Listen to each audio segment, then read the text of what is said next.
रायगढ़ जिले के महाड नगर परिषद में हुए राडा मामले को लेकर मंत्री भरत गोगावले के पुत्र विकास गोगावले की अब तक पुलिस के द्वारा गिरफ्तारी नहीं की गई थी। इस मामले में हाईकोर्ट ने रायगढ़ पुलिस को कड़ी फटकार लगाते हुए सवाल किया था कि अब तक गिरफ्तारी क्यों नहीं की गई।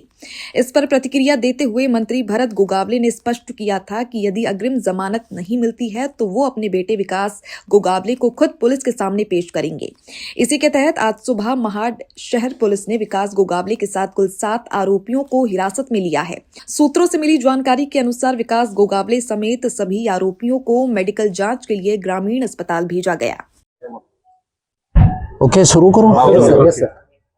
नगरपालिकेच्या मतदानाच्या दिवशी महाड शहरामध्ये भांडण मारामारीच्या संदर्भामध्ये जे 2 गुन्हे महाड शहर पोलीस स्टेशनला दाखल झालेले होते, त्याच्यापैकी गुन्हा रजिस्टर नंबर 179 जो होता, त्या 179 मधल्या 8 आरोपींनी आज आत्मसमर्पण केलेलं आहे।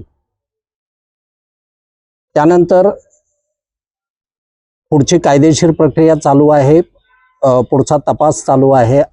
आरोपींकडे जो तपास करणं आवश्यक आहे त्या बाबी पोलीस करत आहेत। त्या आरोपींची नावं मी आपल्याला सांगतो।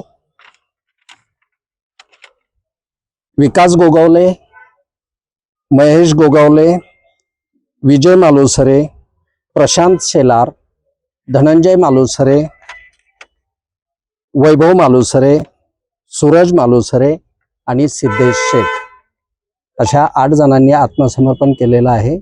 या गुन्ह्यामध्ये पोलीस त्यांचा पुढचा तपास करत आहेत। पुढची प्रक्रिया चालू आहे।